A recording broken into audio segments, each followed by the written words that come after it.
જય મા કાલી અને જય બટુક ભૈરવ. તમે બધાએ અંબામાની આરતી સાંભળી હશે.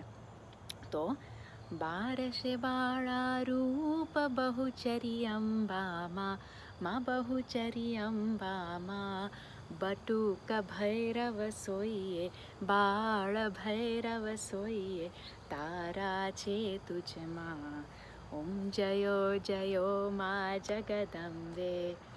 તો આ બટુક ભૈરવ કોણ છે? તો એક વખત એક રક્તબિંદુ નામનો રાક્ષસ થયો. એ રાક્ષસ એટલો ભયંકર હતો કે આખી પૃથ્વી અને સ્વર્ગ અને પાતાળ બધે એનું રાજ જમાવ્યું એણે. અને કોઈ એનો નાશ ના કરી શકે, કારણ કે રક્તબિંદુનું જો એક પણ લોહીનું બિંદુ ટીપું ધરતી ઉપર પડે તો એ ટીપામાંથી બીજા 3 રક્તબિંદુ ઊભા થાય.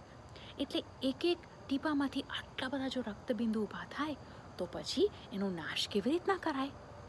એને જેમ મારતા જાઓ એમ વધારે રાક્ષસ થતા જાય. તો બધા દેવો અને માણસો બધા ગયા મા દુર્ગા પાસે અને એમની પ્રાર્થના કરી કે તમે અમને બચાવી શકશો. તો જગતની જનની મા આવી, પણ એ દુર્ગા સ્વરૂપ કે પાર્વતીના સૌમ્ય સ્વરૂપમાં નહીં, એ આવ્યા મા કાળીના સ્વરૂપમાં. રાત જેવા કાળા, એકદમ સુંદર પણ એકદમ બિહામણા. અને એના હાથમાં એક બાળકો હતો અને બીજા હાથમાં તલવાર. અને એ રક્તબિંદુને શોધવા નીકળ્યા.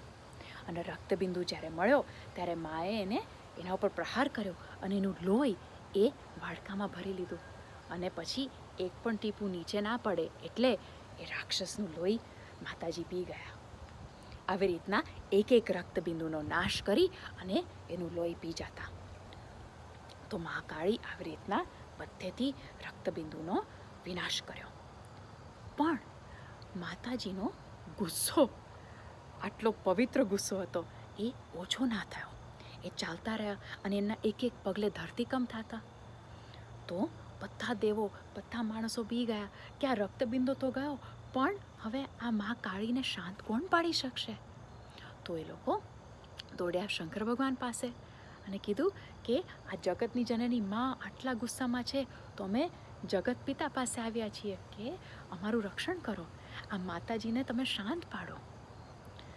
તો શંકર ભગવાન વિચારમાં પડી ગયા કે આ તો મારે શું કરવું? કાળી માને હું કેવી રીતના શાંત પાડી શકું? અને એ કેટલા શક્તિશાળી છે, એની સામે તો હું પણ ના ઊભી શકું. પછી શંકર ભગવાનને થયું કે કોઈ પણ માં એના કોઈ પણ છોકરાનો અવાજ સાંભળી અને શાંત પડી જાય, એટલે મારે એક નાના બાળકનું રૂપ લેવું પડશે. પણ તમને ખબર હશે કે આપણે બાળ કૃષ્ણની વાર્તા સાંભળીએ છીએ, બાળ ગણેશની વાર્તા સાંભળીએ છીએ, પણ બાળ શંકર ભગવાનની વાર્તા ક્યારેય નથી સાંભળી. કેમ? કારણ કે શંકર ભગવાન એ કાળ સમયની પહેલાં હતા અને સમય નહીં રહે ત્યારે પણ એ રહેશે. શંકર ભગવાનનો કોઈ જન્મ નથી અને કોઈ અંત પણ નથી, એટલે એ બાળક ક્યાંથી થઈ શકે? તો શંકર ભગવાનને થયું કે મારે બાળક થવું જ છે. એટલે પછી એમણે વિચાર્યું કે મારા માથા ઉપર આ ગંગાનો જે ધોધ છે એને હું ધીમે ધીમે એકદમ ઝીણું ઝીણું ઝરણું કરી દઉં, અને આ મોટો વાસુકી સાપ છે મારા ડોકની આજુબાજુ, એને હું ઝીણો ઝીણો અળસિયા જેવો કરી દઉં, અને મારું મોટું ત્રિશૂળ એ રમકડાનું ત્રિશૂળ બનાવી દઉં. અને આવી રીતના શંકર ભગવાન મોટામાંથી નાના નાના નાના થઈને આવા નાના નાના બાળક શિવા બટુક ભૈરવ થઈ ગયા. તો શંકર ભગવાને જમીન ઉપર બેસી ગયા મોઢું ચડાવીને.